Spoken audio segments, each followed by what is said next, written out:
Welcome to Pickup Game with Seth Greenberg, and today we're going to talk about the TBT from A to Z, and to make that happen, obviously we got to make sure it is healthy for all participants. But before we start, like we do before every show, we talk about how thankful we are for the first responders and frontline workers, the people that are making sacrifices and risking their lives every single day for the good of the group. And I think it's really important that we need to respect what these people are doing and the sacrifices they're making. We need to show discipline as a society. We need to do our job so they can do their job. It's so important that we understand that what they're doing, that the only way we're going to beat this virus is we're going to do it together. And we're going to do it together by making good decisions every day. And these medical officials are giving us advice, and we need to follow that advice. We also have to understand that what's going on in our society today, that all lives can't matter unless Black lives matter. And we've got to understand and be able to look at life through a prism of others. We need to show compassion. We need to show humanity. We need to show respect. We need to be more like, quite honestly, our locker rooms. I did a show last week with Tom Izzo. He made a great point. He said, if you look at our locker rooms, all right, our locker rooms have great diversity. Our locker rooms have great respect. Our locker rooms have great understanding. Our locker rooms bring people together for a common cause. And we all need to come together for a common cause, and that is for humanity, for each other, for society, for the good of the group. So I think it's important that we understand that while the TBT is going on, there are other things that are so much more important when you put it in perspective. But the TBT is going on, and there hasn't been live basketball since March 12th. And to make that happen, John Mugar and his staff have done an incredible job. And the most important thing is obviously the health and safety of everyone involved. And Jen Todd, who is the TBT Director of Health and Safety, has worked with John and also Johns Hopkins University and other medical experts to come up with a protocol to make sure that this environment, from before these players arrive and teams arrive on campus to when they leave, is as safe as possible. So, Jen, thank you for being with us. And can you explain the protocol that you guys have developed and what exactly you're trying to accomplish from before these players arrive in Columbus to when they leave? Yeah. So the protocol has evolved tremendously over the last couple months. The overall goal obviously is to be able to play a contact indoor sport in a safe way. It's as simple as that. And the protocol essentially involves a good deal of at-home testing. And then once they arrive here, they also take a test on site. They're put into isolation until we receive the results of that test. And they're tested multiple times after that before they can even enter the arena or any kind of gameplay. Now that applies not only to us, to the players, but to our staff and the other people who are in the bubble with us, including our production staff, our officials, our table staff, and other people who will be in the arena. When you say testing, so they will take a test prior to arriving on site, and obviously it has to be a negative test for them to have an opportunity to come to Columbus. And then, am I not mistaken, they take 4 tests prior before they will actually compete in the game. Explain how that goes about. Yeah, so we're partnered with a testing company called Volt, and they are. We first started partnering with them actually because they were able to do the at-home testing, which is to allow people to get tests to their home.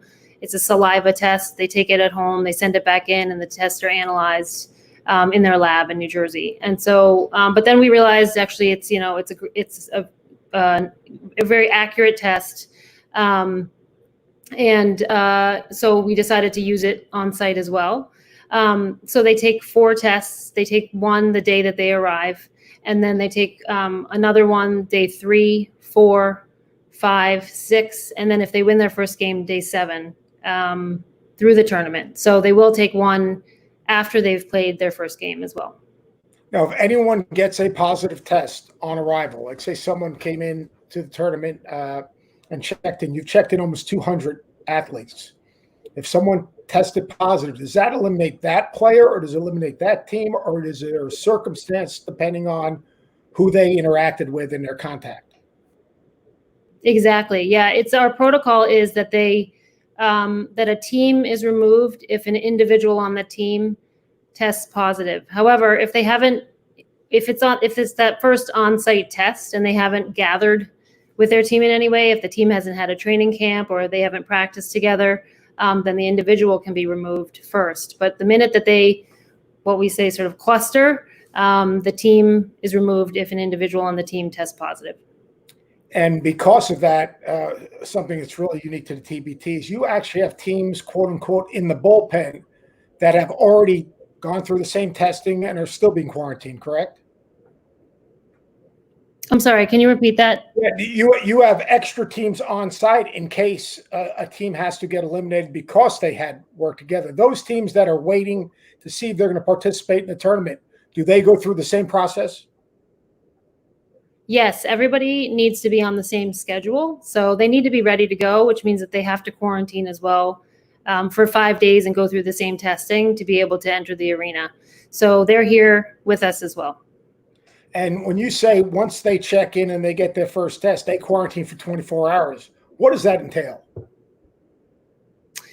Yeah, so they go through our check-in process. They take a test as part of that, and then they're all in single rooms here. We've bought out the entire hotel. They each go to their individual rooms. Their meals are delivered to their rooms for them until they are released from their quarantine. But otherwise, they cannot leave their room. They can't interact with their teammates. They have team rooms here where they're allowed to gather after they're out of isolation. So they can't go to their team rooms. They can't practice until they're out of that quarantine.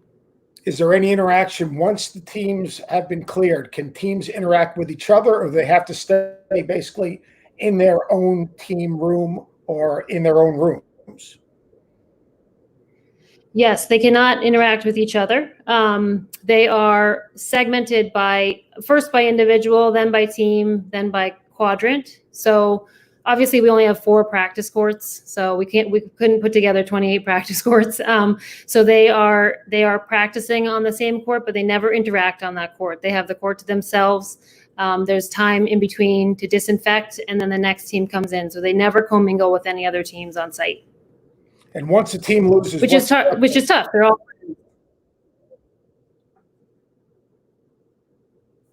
I was saying, once a team loses, what's their protocol? Do they have to leave immediately? Like after a game, do both teams have to bring their gear to the game so that if one team loses, they move on, and now all of a sudden the bubble shrinks?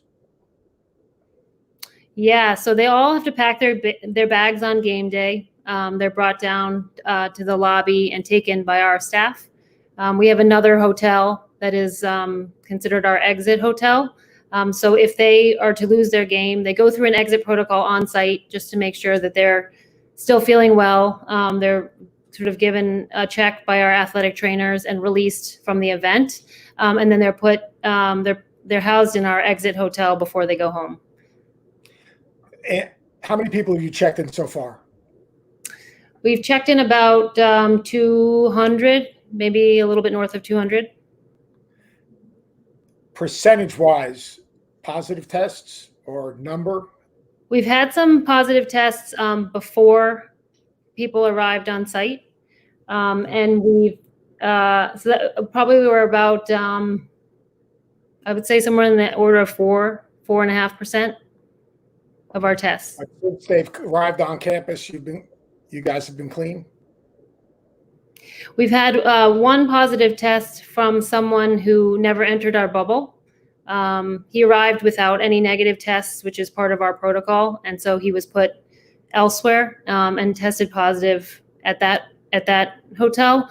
The protocol in the state of Ohio and with the Department of Health is that, and the CDC guideline is that you either isolate where you are for 10 days after a positive test, or you're allowed to go home and isolate at home. I think the CDC guideline, just as of a couple days ago, is that isolating at home is best. So if you can get home without flying, then you may go home and isolate there.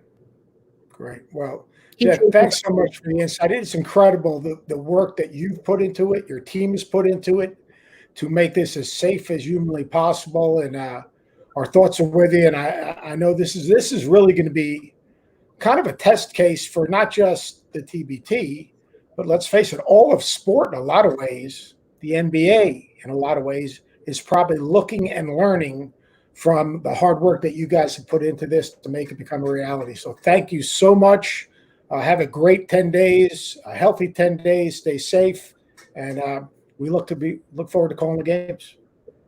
Yeah, sorry you're not here, but thanks so much. Thank you very much, Jen.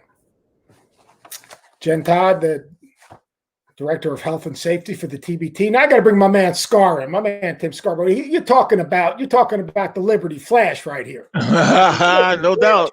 You know a little bit about that. We're going to talk about a couple of those Liberty guys in a little bit. You got James now. He might be a difference maker in this thing. So you heard about all the attention to detail, which is incredible. Just off the top of your head, because I think we're going to bring Bryce Brown in a second, but just off the top of your head, what are you looking forward to most, Tim? You know, normally this is my favorite time of year for basketball. I know you cover a ton of basketball, college.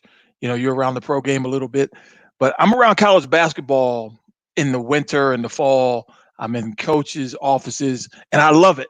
But in the last couple of years, TBT really has surpassed all of that for me. The event, being all together, especially the final 16 and last year, the final 8 games in Chicago, that was dynamite. Just being in the city, being around all those really good players. For me, what I'm looking forward to most is the level of competition.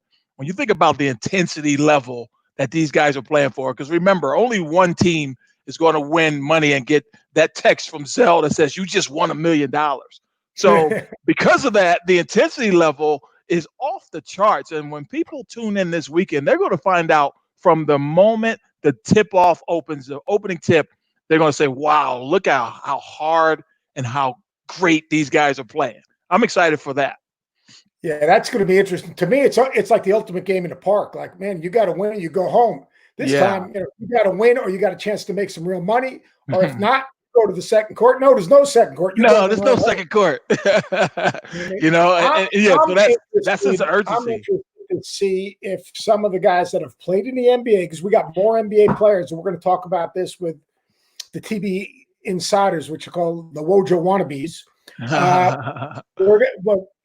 To me, I'm interested to see if the guys that have played in the league for a number of years really understand the intensity of the TBT. But I think we have our man Bryce Brown, who led Auburn to a Final Four and absolutely had an incredible career at Auburn, played for the great Bruce Pearl, a good friend of mine. And Bryce, are you right now in the middle of being quarantined in your hotel room? Yes, I'm in the middle of being quarantined. Actually, my team just finished quarantine this morning, so we're done. I'm done for the most part. No, I haven't really heard much else, but I mean, we're done for the most part. Yes, sir. Now you went to the Final Four last year as a player. I know that had to be something very special for you, Bryce. Now, how does that feeling that you had last year carry over into TBT in terms of the enthusiasm that you're going to bring to the floor? Well, I always tell people at the end of the day, I didn't win it last year. So I'm looking for a tournament to try to get some redemption in. So I'm looking forward to, like you said, playing against those great guys, those great players. Some guys that have played in the NBA already, and just matching up to see how I go against guys like that, see how my team can. Oh, he just pump faked us. He's so quick. He just jumped up and knocked down the three. You can't stay in front of the camera. We'll get him back in a second. But, it is kind of interesting because you got a guy like Bryce Brown who went to the Final Four, helped rebuild an Auburn program with Bruce Pearl, Jared Harper, and Isaac Okoro before he got injured, and Horace Spencer. I mean, they're going to have kind of a shared experience because they got a number of those Auburn guys that played in the Final Four that are now chasing $1 million. Yeah, and then you add in, you talk about a team that can shoot it. Oh. Like I know you covered him a little bit. They added Fletcher McGee. What does he bring to this group? Oh man, you haven't seen shooting like this guy, Seth, in a long time. His ability to really literally take over a game because no matter what you do, and you've been around big shooters, you had to coach against guys, Curtis Staples, guys like that at Virginia who had the big release, JJ Redick. This guy is every bit that because he's always moving, perpetual motion. You got to navigate through all those screens, and then you give him an inch and he lets it fly, and he'll let it fly from 35, and it is wet. I mean, splash. Everybody's wet when Fletcher McGee gets it going. Again, one of the top, if not the top NCAA shooters, certainly in terms of makes and attempts. So, I mean, look for him to try to dominate the game from beyond the arc. So we're going to bring Bryce back in. I think we got him back up. There we go. Pop in here in a second, I hope. Hello. There we are. I'm sorry about that, man. I'm on my phone. I had to put my phone on Do Not Disturb. Sorry about that. All right. No problem. Hey, question for you. Now, you guys have put together this team. How involved were you with putting the team together? And how well do you know? I know you know your former teammates, but how well do you know the team in general? And how are you guys going to try to play? It looks like you got a bunch of dudes that can make shots now. Yeah, and that's what we're trying to be looking for. We're trying to build towards a lot of guys that can kind of spread the floor and make shots. But to be honest with you, I didn't really do much of the recruiting. One of my guys that played for Tampa 2020 last year, which was their name, LaRon Smith, he actually did most of the recruiting. He did a really good job as well. I would say putting the team together, finding such good pieces that could complement each other. With having, like you said, Fletcher, really good shooter. Everybody knows how well he can shoot the ball, and having me and him, on the wings and putting up shots and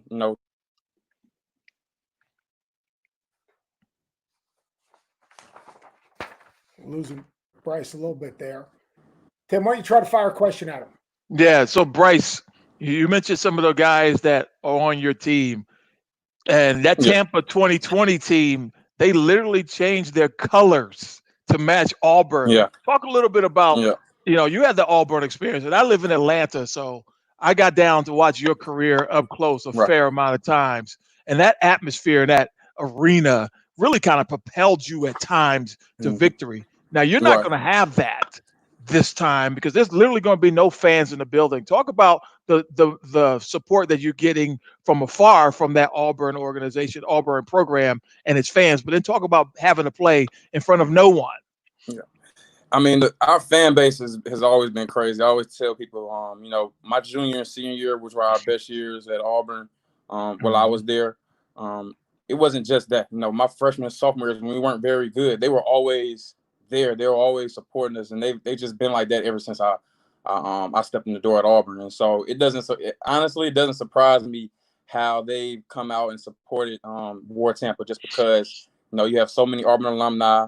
I mean, Auburn alumni players, and like I said, the success and the impact that the players had on that Final 14 and the round of 30, we lost in the round of 32. The impact those players had, it just makes the team, makes the fans, Auburn fans, want to support us. So, we're going to try to put on for them. Last question real quickly. With everything that's going on in the world, with the pandemic, with obviously what's going on in society, what is driving you to participate in this and play in the TBT right now? What's the driving factor of you coming to this and competing to win $1 million, besides $1 million? What's the thing that kind of is your why? One, my main deciding factor was, try to team up with my guys from War Tampa.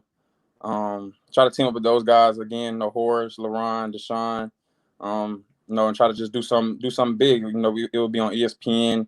That was another thing. And I'm just the history TBT has behind it. I've just always watched TBT growing up. I mean, like the last 3 or 4 years, I would say, and it's just always something that I wanted to participate in. So when I got the opportunity, once I got the call, I was like, of course. I've been seeing these guys play the last 3 years. So, and it's always looked like it's been organized well, and like I said, it's something that I wanted to participate in. And I was interested in. Here's the last question. We're going to let you go. Do you have anyone on the sideline that will sweat as much as Coach Pearl or give crazy pregame talk? That's not possible. You won't find another coach that is as intense and as passionate as Coach Pearl. You won't find it. Yeah. Well, he did a great job. But good luck to you. Stay safe, sir. play well, and I know you're going to make some jumpers. Oh yeah, that's a must. All right, man. Be safe. Sir. All right, Bryce. All right. Thank you. Tell you what, we go from War Tampa to the House of Pain, and Mike Daum coming in to join us. Nominator. There he is. He's Dominator. Oh, I love this kid. What's up, big fella? Mike, what's going on? How you guys doing? What's up? You are now. You guys have me on. Correct? I am. I got here on the 28th, so my quarantine ended yesterday, but I'm good to go right now. I'm still just staying safe in my room. It's a good move. Tim, what do you got for him? Yeah, 3,000 points scored in college, and a rumor has it that you're not even the best basketball player in your family. Your mom was the real deal. Talk a little bit about that. Yeah, first off, with those 3,000 points, I couldn't have done it without such great coaching staff and teammates who, were the most unselfish in passing me the ball and looking for me to take the shots. So obviously, it's just not me who's up on that high list. It's me and all of my teammates who've gone with it. But no, my mom probably takes a lot of the credit for teaching me the ability to shoot in our one-on-one games in the front yard. But she definitely is the real baller of the family. I learned so much from her, just the experience wise, and she obviously knew what it takes to play at the Division I level and then play professionally. So yeah. I was able to just pick her brain, and I was a sponge to everything she was telling me growing up. So, all right, look, you had an incredible college career. You played professionally overseas last year. The TBT, how did you end up with House of Pain? And did you guys know each other? I mean, what are you looking to accomplish in the next 10 days besides winning $1 million? Yeah. For me, I had a good friend in Mike LaTulip, who was the one who brought me on to House of Pain. He played for my first year head coach at South Dakota State with Coach Nagy. So we kind of just stayed in touch when we met each other through him. And obviously I first committed with Iowa United. And then once all this stuff happened with COVID-19 and the field shrinking to 24 teams, that's when House of Pain reached out to me and said that they have a spot open if I'm willing to join. And it just worked out. So I was able to, join on with House of Pain and, get going with that team and just start to get to know the guys and just see how things are rolling. But I mean, with this TBT, it's an awesome experience. Like you said at the start of the show, this is the first basketball played in, however many months. And I think that we do have the ability to be something special. For us, we're a group of guys who are very, very, unselfish. We don't have egos. We're going to be a group of guys that's going to go out on the court and just be able to do whatever it takes to help our team win the game. We're not going to have guys who are, trying to hog the ball or do anything out of their element. They're just going to be, going out there together, playing hard together. When you're a scorer like you, though, and at South Dakota State, of course, they ran the offense through you. The game was really patterned to get the ball to you. You wanted to score, but obviously the defense is also, you saw triple team sometimes. So how is it now that when you're playing with such good players, especially the team you guys assemble, how freeing is that, knowing that you're really not going to get double teamed or even triple teamed? You think you'll be able to light it up because of that? Yeah, no, it's definitely, I mean, there's so many good players in this TBT tournament, and knowing that, the guys on my team are all excellent basketball players, like you said it, I'm not going to have to worry about stepping on the court and their whole defensive scheme is to just stop me. Yeah. So for me, I just want to be the most willing to do whatever it takes to get the best shot. So if it's passing the ball, if it's taking the shots myself, but I know for me, I like to create mismatch problems. And I feel like that's something that I've been really good at, whether it's a big guy guarding me, I can take him out to the wing, or if it's a smaller guy guarding me, I can take him into the post. But for me, I just want to create the best advantage on offense that I can for my team. What was the best lesson you learned this past year from playing overseas that maybe can carry over? Because, I mean, I'm sure you followed the TBT a little bit. The DNA of the TBT is really good European players that have really high basketball IQs that really have a great feel for the game. What did you learn this past year that maybe could carry over to the TBT? I feel like I learned a lot, playing over in the ACB in Spain. You're going against guys who have been playing professional basketball over there for 14, 15 years, starting off at 15 years old. So for me, I get over there and I learn about the physicality of the game. I think the biggest thing that I learned about too was just on defense, being able to, position my body correctly, using words, using my vocals as loud as I can, just because communication is so key. So I feel like one thing for me rolling into the TBT is knowing that, the other team is going to have such great players, and just knowing that, if you communicate with your teammates, if you just put the effort and energy in, you're going to have a good shot to win games. So I feel like a lot of that is what I'm going to bring to the table, is just something, energy, effort, and just making sure I'm trying to be a glue guy out there for my team. Can you guys win it all? I mean, you got a tough road. You got Carmen's crew waiting for you if you beat War Tampa. Can you last for 11 days? I definitely think so. I'm a very realistic person when looking at basketball games, and we do need to take one game at a time. Obviously, this War Tampa team is going to be, a team to be reckoned with right at the very start. It's always hard too, because for both of us and all of these teams rolling in on July 4th, it's the first real live basketball we've played in such a long time. So you kind of got to get yourself in a rhythm and a groove of the game again. But I definitely think if we take ththings one game at a time, we have a real shot at winning this thing. You understand the Elam ending?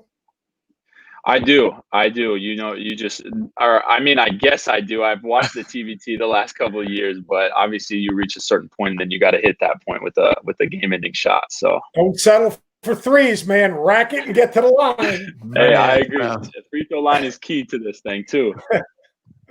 Well, hey, Mike, good luck to you. Stay healthy.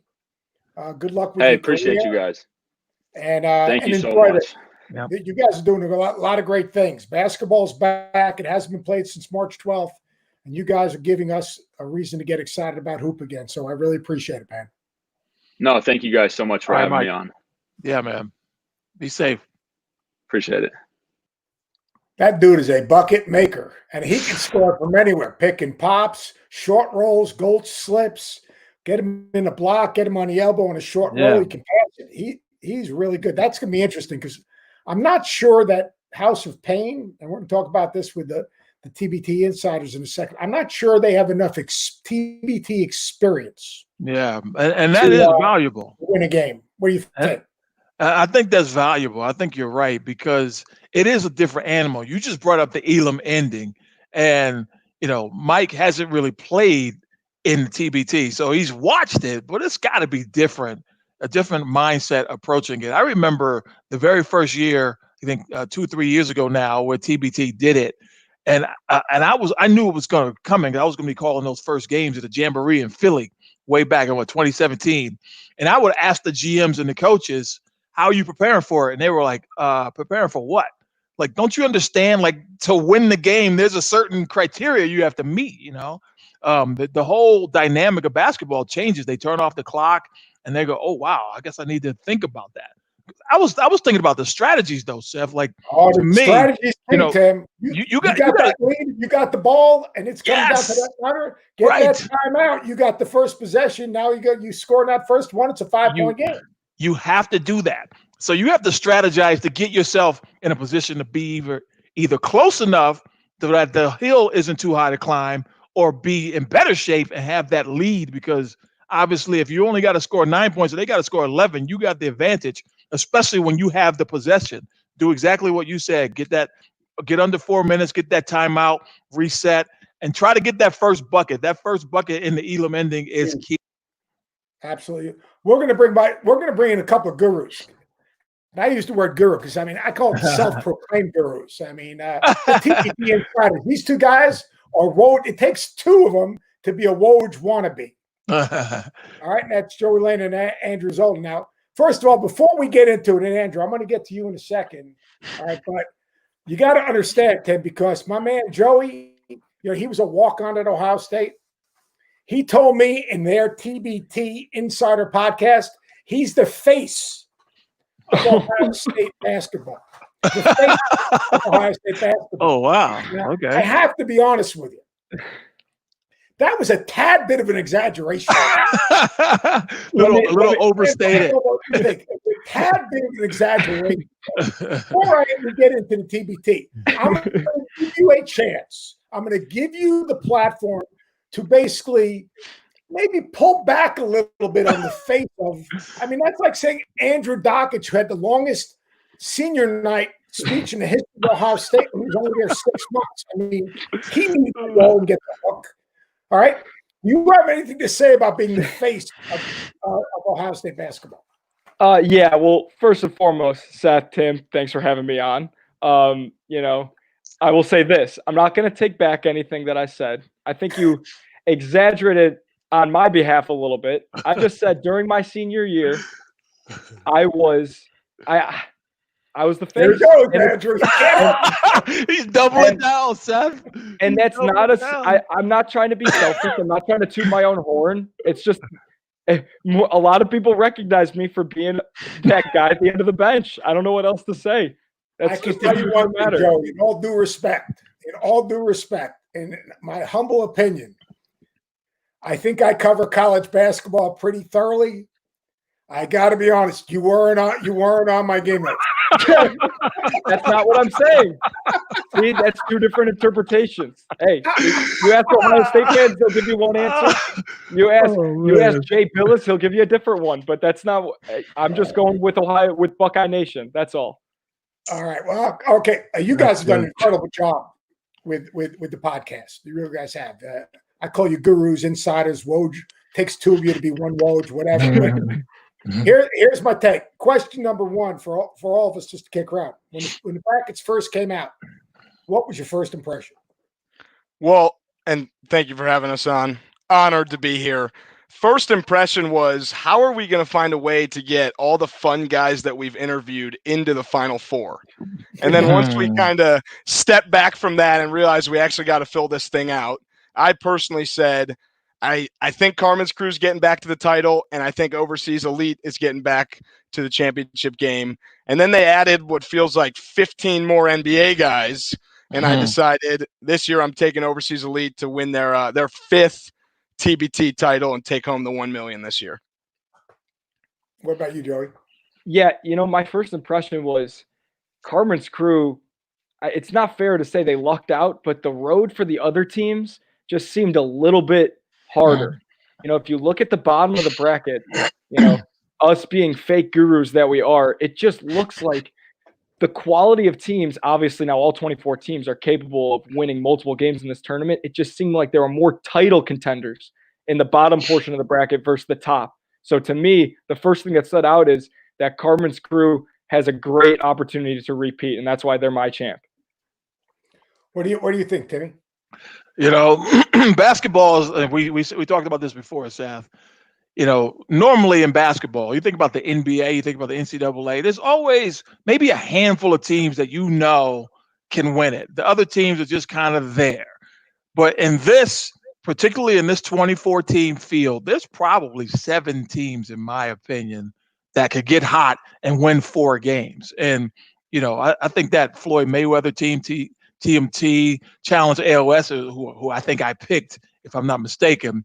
But then that was before Overseas Elite added all those NBA guys. So I'm with you, Joey. I mean, I think it's kind of open a little bit, but one of those top teams is probably going to be counting money at the end of this. And Carmen's Crew does have a pretty easy path. But again, the champion is probably going to have to be Overseas Elite. They're the only team that can say they did it, though. They did it last year. We were all witnesses. Can they do it again? That is a big question, because Overseas Elite, I don't know if you think so, Seth, but I think they're way better than they were a year ago. Yeah, but here's the thing about Overseas Elite, and I agree. Chemistry is a big thing. Kyle Fogg and McCollum, those guys brought them a little bit of selflessness, toughness, big game shot making. They understood DeAndre Kane. You're bringing these NBA guys on, which is great. Will those guys understand the sense of urgency you need to play with to win the TBT? Because, like, NBA guys, let's face it, the first 3 quarters is kind of a dance. And then the game decided in the 4th quarter. The TBT, you dance the first 3 quarters, And you know what? Especially when you got the LeBron James of the TBT saying, wait a second, that's not what we're all about. I'm interested to see how the team's chemistry develops and the roles develop, because the one thing about the TBT and the Overseas Elite, they had great trust and respect for each other and really didn't care who scored. I'm going to disagree with you guys a little bit in that the top of the bracket, Carmen's crew is good, but they're a year older, and that is a little bit of a concern. Big X, like the little stepchild of Carmen's crew, getting Deshaun Tate, that fresh legs, athleticism, their lineup is good. And then you've got that Red Scare team. That Red Scare team, they've got toughness. They can defend. Oliver is good. I know you Ohio State guys sticking your nose up at it. They absolutely do. That Red Scare team is legit. So I think we're kind of undervaluing. The one thing I'm looking forward to is if Overseas Elite plays the money team to go to the Final Four. Wow. That's all right. This is my next. If I had to pick one game, you're talking about two teams and 10 NBA players playing to get to the Final Four.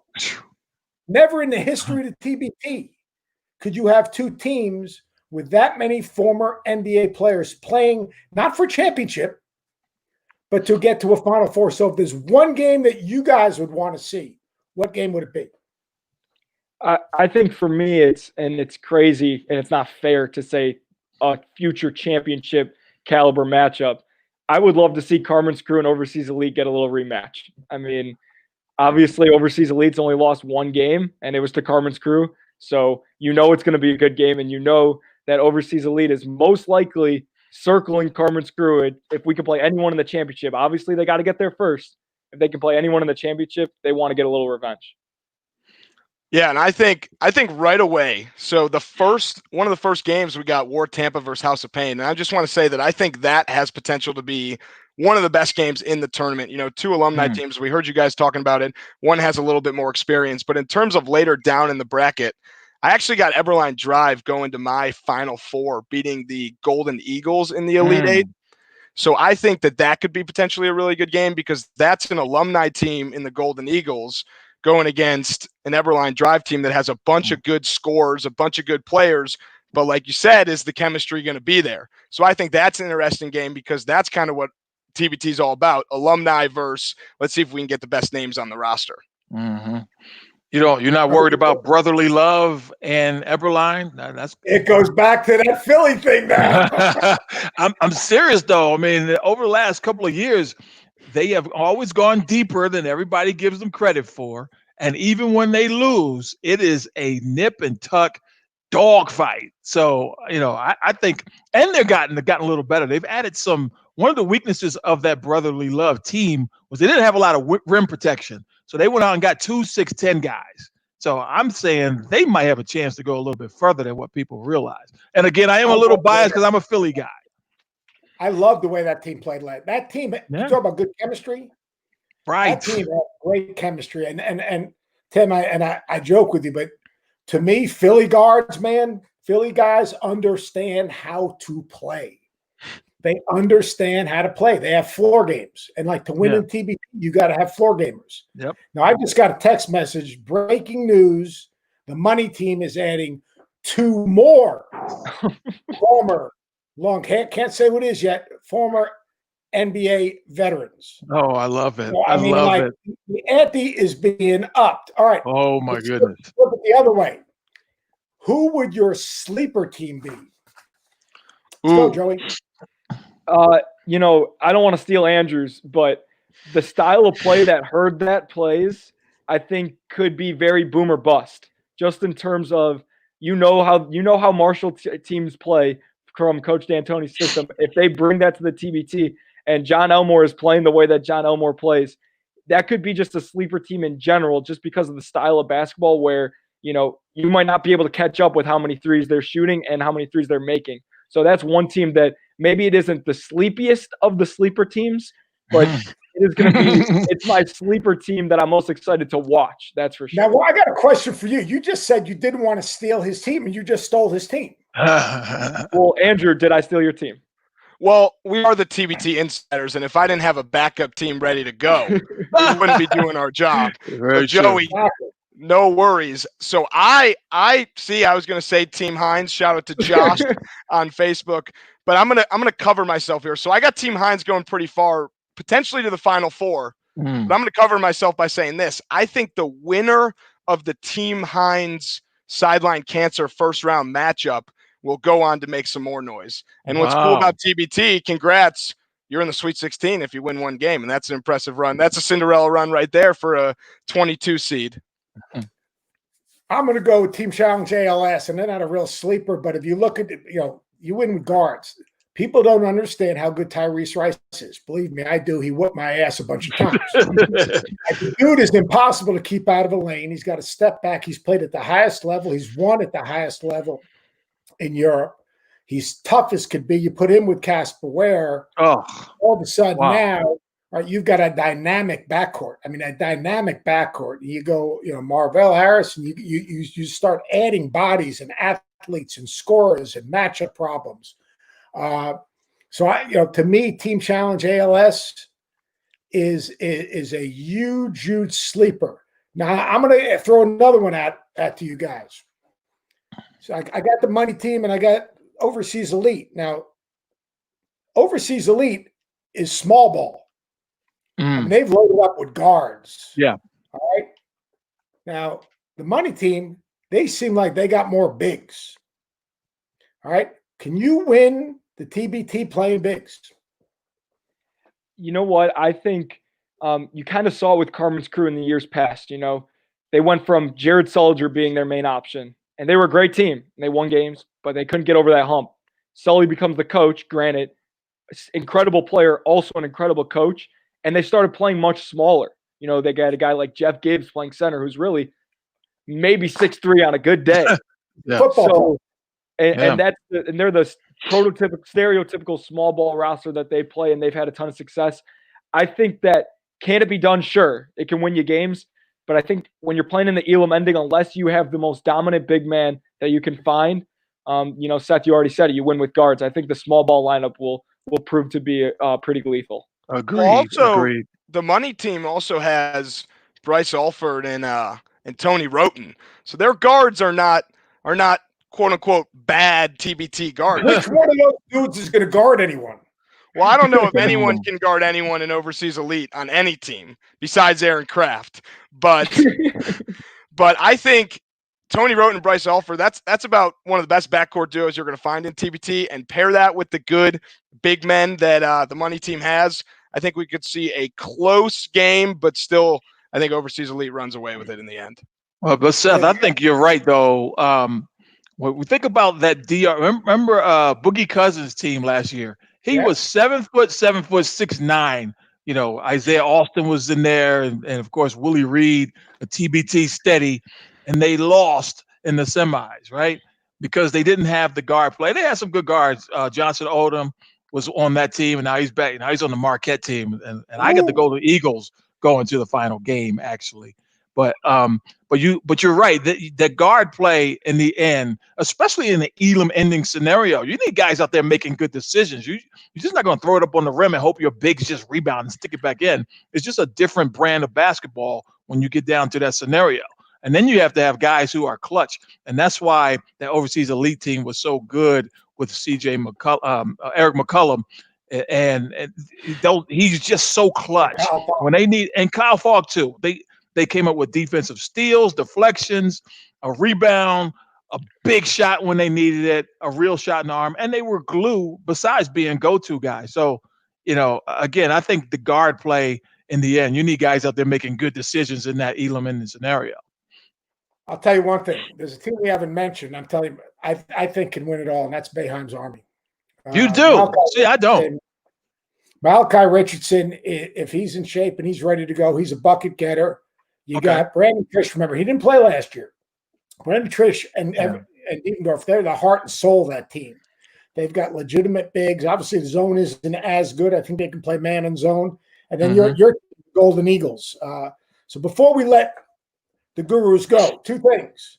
Explain the fan competition, Gurus. And number two, is there any breaking roster news that, do we have any Guru, TBT insider bomb?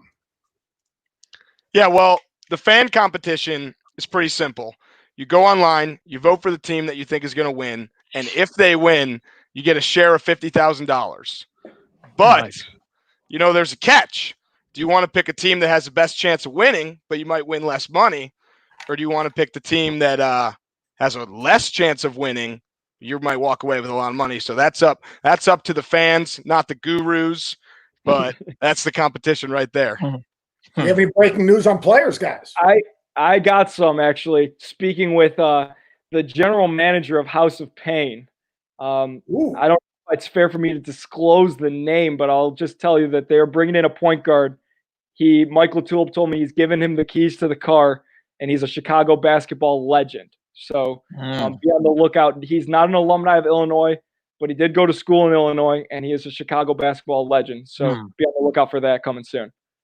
Did go to school in Illinois. Yeah, I'm trying to figure out who that is. It's got to be someone from DePaul. You're on the right track. All And right. it's not Joey. It's not Joey. He was the face. He was the face of Ohio State basketball. And Seth, thank you for giving a little inside look into what I've dealt with every day for the past year with Joey being the face of Ohio State basketball. Are you guys on site in Columbus? We're not. Joey's in Columbus, but we are not on site for the tournament. All right. Well, you guys keep on doing a great job. You're doing an incredible job. You really are. Yeah. And, we appreciate you. And it's been a lot of fun. And it's not every day that you can get the face of Ohio State basketball. We really appreciate that. Tim, I know you're humbled. I'm humbled as well. Yeah, I'm humbled. Thanks, guys. This was so Thanks fun. for having us on. I think we're going to get – are we going to get Donte Grantham? I think we're going to get him of Nice. Power of the Paul. And if there he is. There's my man, Donte. Donte. What's going on, man? How you doing? What's up? I'm doing good. How about yourself? Doing Good. great. So how is quarantine? It's going well. Guys are in their room. They brought their Xbox and their PlayStation, so they're staying busy as much as they can and staying entertained. Go ahead, Tim. Now, how is it in quarantine, though? I mean, I can barely stand to be in one room for 5 minutes. What's it like having to be away from everyone? And, you can how long can you scroll through your phone before you say, man, I got to get out of here? Oh, man, it's tough. Everybody has their little own entertainment, but I think a lot of the guys do. They just like bring their Xbox or something they do on their own time and just try to stay entertained as much as they're possible, or FaceTime some friends, or Twitter, Instagram, social media stuff. So I think that's the best thing they can do. We can do right now. Donte, you were part of a team that went to the Sweet 16 for Clemson. Now, talking to the people that are running your team, you guys are going to run a lot of the same stuff and try to do a lot of the same things that you did at Clemson. Have you guys talked to Coach Brownell, or have you guys talked together and say, if you do X, Y, and Z, we can walk away with $1 million? Yeah, we talked to Coach Brownell. We got some inputs on Coach Brownell on different kind of options and reads we can do with our sets that just sharpen up our minds that we ran at Clemson. And I think just the big thing with us is, man, we played together our whole time at Clemson. So we got this chemistry that, like, once we playing up and down, it's like clicking, it's coming back. And we all been out of the game for a little bit. Out of college for a little bit of time. So our talents and our skills are sharpened up even more. So we're adding a lot more to the game than what we had in college. I got to ask a question, a statistical anomaly that it boggles my mind every time I think about it. Clemson not winning in Chapel Hill for almost 60 years. How important was that when Clemson finally broke through this year and won that game in Chapel Hill? How important was that to you as an alum? Oh, it was huge for me as an alum. I think when you're a player, you listen to it, but you don't let the media influence your game. You just go out there and play the best you can and try to win every game. But as an alum, you view the game and you view the team in a different aspect. So it was huge for us as me as an alum, but I want Clemson to win every game. So like, North Carolina was just a cherry on the top of the cupcake, but I want Clemson basketball to win every game. I want us to go to the championship. I want us to go as far as we can, Yeah. TBT, with everything that's going on in the world, with the pandemic, with what's going on in society, what do you look to use the TBT for? Do you use it as a platform to make a statement? Do you use it as an opportunity to get your guys back together again and have that shared experience? What do you want to get out of it? Obviously, you want to win it, but what do you want to get out of this experience? I think it's a little bit of both. What you just said, a platform for myself and other players on the team to really showcase their talents, because with this virus and quarantine stuff going on, you don't know if there's going to be an NBA summer league. You don't know when's the next time you're really going to showcase your talent. So, and another thing for me is just playing with my old teammates again. My senior year didn't end the way I wanted it to end. I tore my ACL, but just to getting back on the court with these guys and playing again is just like it puts a smile on my face, honestly. And just to compete for $1 million is another thing. So just being able to play basketball again with all this stuff going on and just enjoying being around one another is great, man. Now, obviously, we have a lot of alumni teams, and we have kind of pro guys that are getting together that are friends. What's more important to you, alumni or playing with your friends? That's a tough question. For me, I would have to say alumni, just because those gotta guys, rep. Yeah. You gotta represent where you went to school. Also, those guys you fought blood, sweat, and tears with when you was in college, and they knew we all went through the same things and we all have the same goals. So those guys you have just a personal connection with, and it's just great, man. I think it's incredible that to me, just seeing these are your guys. These are the guys that you talk about shared experiences. These are the guys, the morning workouts, the defensive drills, the running, the getting into the weight room, going in late to the practice facility, getting up extra shots. At the time, you probably didn't realize it, that you'd miss that. Yeah. Now when you look through that prism and you look back, you realize, I'm sure Coach talked to you about it, and I used to talk to my guys about it, you're going to look back through that tunnel and say, man, that was the best of life. Exactly, man. Right now? I think about it all the time. Like, man, I go back and I'm like, man, I wish I could just relive and cherish every moment of, sometimes when you got to wake up at 6 a.m. and you got weights and you got shoot around and conditioning, when you're going through it, you're like, man, I can't wait to get through this. But like, if I can go back and do it again with my guys and just experience all this stuff again, man, it was the best time that I can ask for. Well, Donte, I appreciate you joining us. I've always been a huge fan. Didn't get a chance to coach against you. Spent a lot of time. I always gave Coach Brownell a hard time because every time we'd go to Clemson, it was that Tiger Raw, whatever you call that thing. What is that thing? Yeah, and he'd break out the orange and a purple jacket on me, and I'd walk out. Oh no, not the orange jacket. And as you know, most of those Virginia Tech games, it always came down to the last possession. Yeah. Oh man, always, because we both just beat the crap out of each other defensively. But I have tremendous respect for what you guys were able to accomplish at Clemson. Have great admiration for Coach Brownell and your whole program. And you guys just do it the right way. You do it the right way, and you guys work hard and just stay healthy, play hard, enjoy it. Again, the other thing for guys like yourself is this is a chance to play. Every single NBA general manager and scout and every European guys. These games are going to be broadcast over 197 countries. Oof. These games will be carried not only in the United States, but 197 different countries. So in a lot of ways for you guys, this is an opportunity once again, if you haven't signed your contracts yet, to audition one more time. So play well, play together, and enjoy your teammates. But most importantly, stay safe. I appreciate you, man. Thank you for having me on here, guys. Appreciate you. Yeah, no problem. Good luck, man. All right. Thank you, man. Appreciate it. Yep. I'll tell you, that's a great young man. And you underscored it, though. Brad Brownell, what he's done at Clemson, he's done it the right way. He recruits good, quality kids. You teased me about Liberty earlier, but you have to admit what Richie McKay has done at Liberty, bringing in Liberty kids and bringing in, of course, obviously brings a lot of good shooters. And, they won 30 games last year. That was unheard of when I was coaching at Liberty, when we had to go to Blacksburg every year and try to play down at Virginia Tech and go up to Charlottesville and win. They've been able to do those things because he's bringing in quality.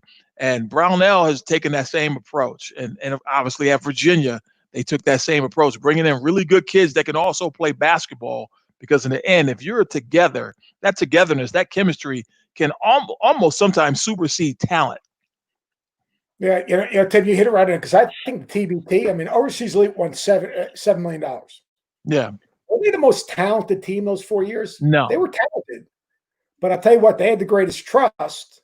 They had highest basketball IQ. They all played to their strengths. And if a dude got it going, he got it going, and they just played through that guy. So I'm interested to see the influx of talent in the TBT. Is that going to be the difference? Or is the difference going to be still I always used to say, the hardest playing, toughest team finds a way to win. Well, that Carmen's Crew team wasn't the most talented. That Carmen's Crew team last year was not the most talented group. But yet, at the end, they won $2 million because I thought there was some really good coaching from Jared Sullinger. He understood. And, of course, those guys are like brothers. When you think about it, I've had been able to spend time with some of those guys. And they are Ohio State born and bred. They love each other. They fight. They bicker like brothers do. And you have a brother. You understand that. But in the end, they are so together. And at the end of those games, you can see the chemistry. I think of big moments with Aaron Kraft just diving for a loose ball. John Diebler in that championship got the steal and the breakaway dunk. And I felt like that Marquette team was going to win that game until that moment, But they just wanted it bad enough, and they had such good chemistry. But again, you mentioned how much older they are a year later. I do think they have a couple of guys that are probably kind of graduate, so to speak, and maybe pull in some new guys. But they want that one last run. But again, they were not the most talented group last year in Chicago, but yet they were the team that walked away with the $2 million. So that chemistry does mean a lot. Yeah, it's going to be fun. And you get a chance to kick it off July 4th, TBT yes, sir. on ESPN, which is going to be great. We've got more stuff coming on. Mark Jones has his show, Basketball Jones, which is absolutely terrific.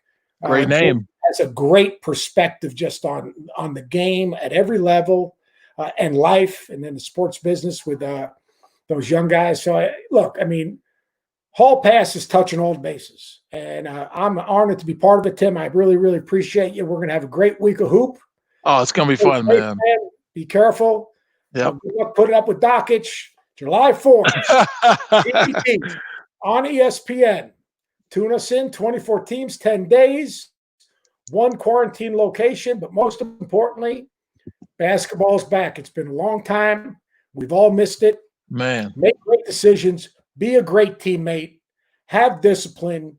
And most importantly, take the time to really, really be compassionate and care about your fellow man. Because if we can do that one person at a time, basketball's a part of it, but that's bigger than that. We've just got to have a better sense of community, humanity, and society moving forward. And Tim, I appreciate you, man. Stay safe. Yeah, you too, Seth, man. It's been fun. Thanks for having me.